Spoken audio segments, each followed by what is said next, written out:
সবাই মহাপ্রভুর দর্শন করবে। প্রথমে আমি মহাপ্রভুকে দর্শন করিয়ে দিই। অনেক মূর্তি এসেছেন, দেখতে পেয়েছেন আপনারা সবাই, অনেক মূর্তি এসেছে এবং অনেকটাই বড় অনুষ্ঠান করছেন ইনাদের, যিনারা করছেন। খুব সুন্দর পরিবেশ সৃষ্টি করেছেন। হ্যাঁ,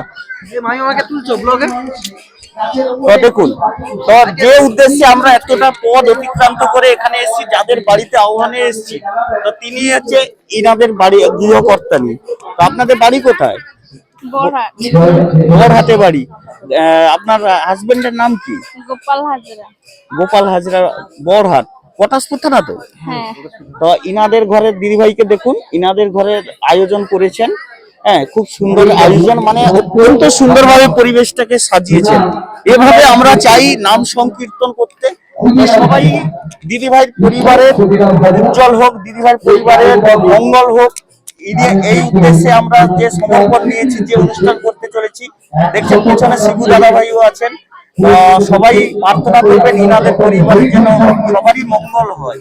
দিদিভাই আর মানসিক ছিল পুজো? না, এমনি আমার ঘরে 1 বছর ছাড়া ছাড়া হয়। ও, দিদিভাইদের ঘরে 1 বছর ছাড়া ছাড়া এত মহাপ্রভু নিয়ে আসেন, দেখতে পেয়েছেন। তো আমরা চাই সবাই হচ্ছে আমরা এই মহাপ্রভুর আশ্রয়ে আসি, কারণ 500 বছর আগে এই মহাপ্রভু কিন্তু এই কৌশলটা দিয়েছিলেন যে মাঠ ঘাট পথ সবার বাড়িতে বাড়িতে মহাপ্রভু যেন থাকে, সকালে নাম সংকীর্তন হয়। কারণ এই কৌশল ছাড়া আমরা হিন্দুত্ব ধর্ম বজায় রাখতে পারবো না। এর জন্য মহাপ্রভু অনেক কিছু হচ্ছে মানে অপমান বলুন, অনেক আঘাত বলুন পেয়েছেন মহাপ্রভু, তারপরে তিনি সফল হয়েছেন। তাই তো, ভগবান তিনি তো। হ্যাঁ। তিনি এর জন্য এই দিদিভাইয়ের পরিবারের মঙ্গলের জন্য সবাই কিন্তু একটু দিদিভাই পরিবারের যাতে উন্নতি হয়, কি বলে আপনার দিদিভাইয়ের ঘরে পরিবারের মঙ্গল হয়, সবাই প্রার্থনা করবেন। হরে কৃষ্ণ, রাধে রাধে। হরে কৃষ্ণ বলুন দিদিভাই।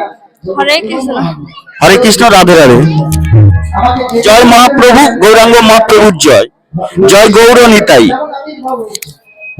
ধন্যবাদ বন্ধুরা, আবার আসছি পরের ভিডিওতে।